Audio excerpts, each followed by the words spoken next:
Right, status update. Where were we? Sunday the 27th. It's just over a month since Dad died. I knew it was going to happen at some point, but it's still tough work. And I am trying to, I'm trying to survive. What am I? I'm over £4,000 overdrawn on the account. I have just paid the rent, so that was within the last week. So I've got most of the next month to raise enough money to pay the next rent.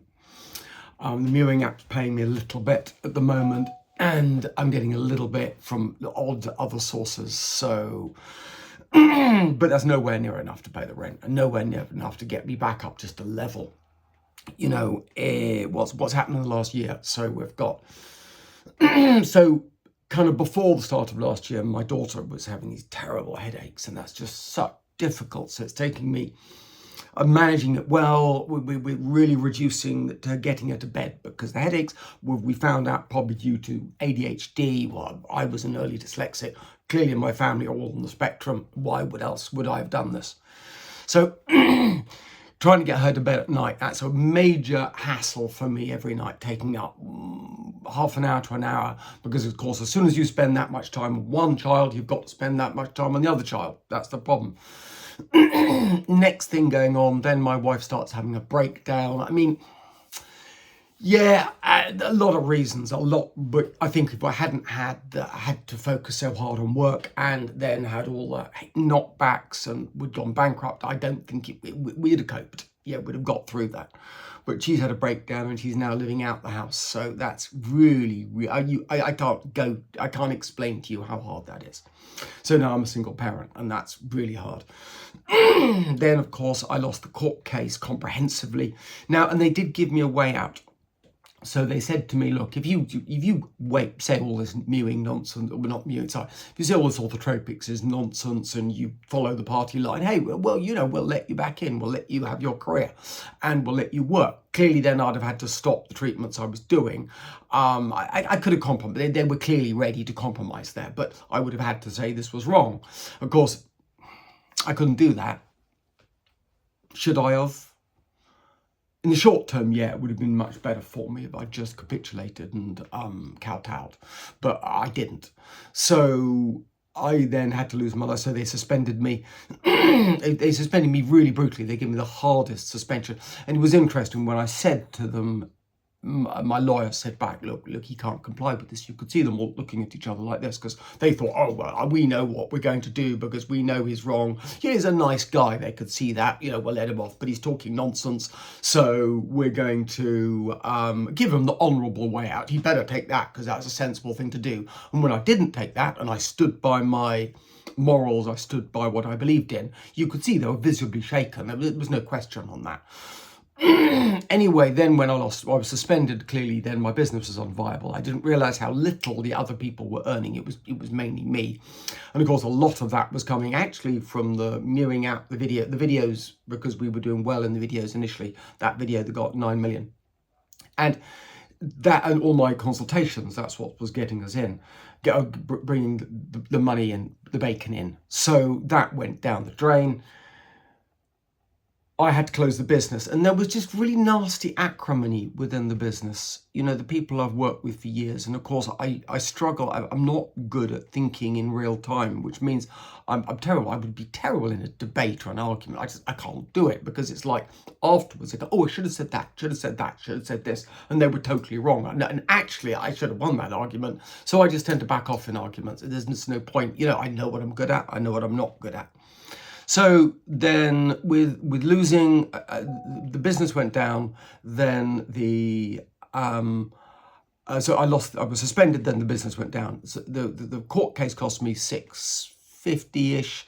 Now with the appeal, that's cost me what? Because I was another 66. So that's in the low £700,000.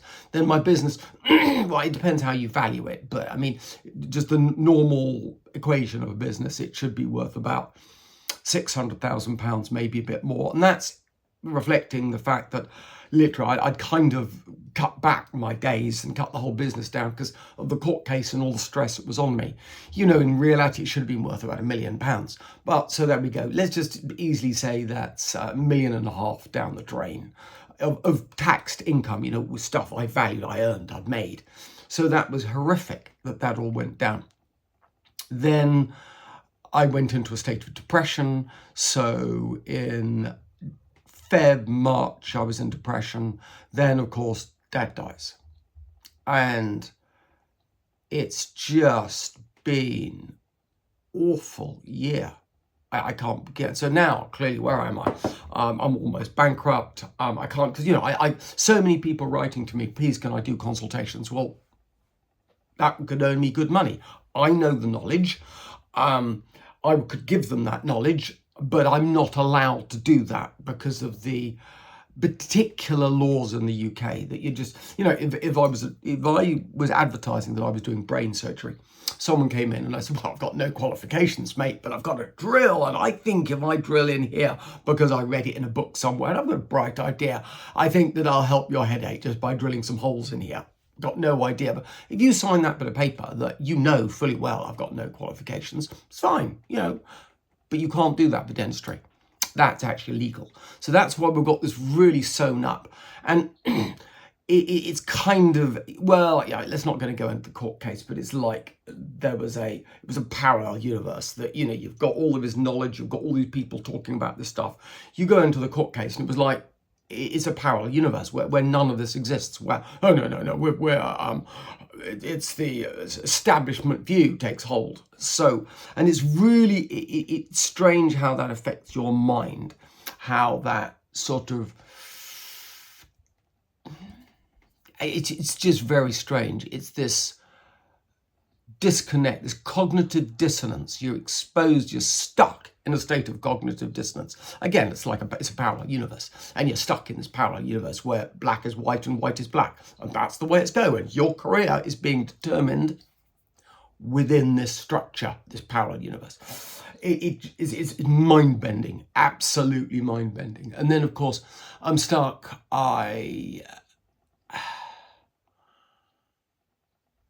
It's just hard. It's really hard, and to keep going, and then clearly Dad dying, and this craziness that's going on. It is crazy.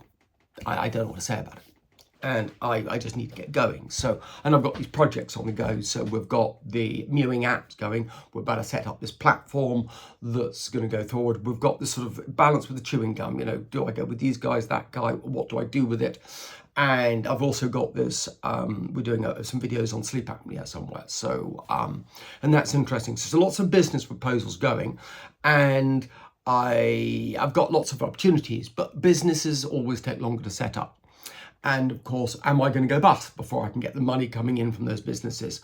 And also, I trained as a dentist. I thought I was quite a good dentist. I thought I was good with people, I was good with my hands, and I really got good at this, what I was doing. Now I sit at a desk in front of a computer trying to be a sort of,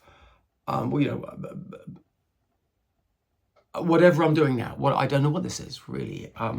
It's a bit like office work, I guess. I'm having online meetings, and it's just so different from what I trained to do. I qualified in 93, and I worked as a dentist. I traveled the world. I did some interesting things. I worked in hospitals, and I went back and studied. But basically, that's what I did up until November last year. And all of a sudden, wow, my life's changed. There's been a dentist in my family registered since basically 100 years ago, and now there isn't. Well, I guess I'm registered but suspended. Is that different? Whoa.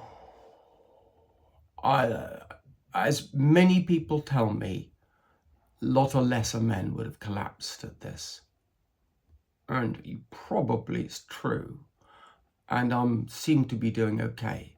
Sometimes, so just this weekend, my wife's taken the kids up to see her sister, and I sat down and I thought, look, I've got to get lots of work done because I'm so behind on work. Because remember, I've got limited amount of time in the day. It's also holidays. I've got to look after the kids, and it's I didn't get as much work done over the last few days as I would. I should have organised some social events to go out, but clearly I'm down in Tunbridge Wells. I've not been uber focused on social life, so that's another issue in life.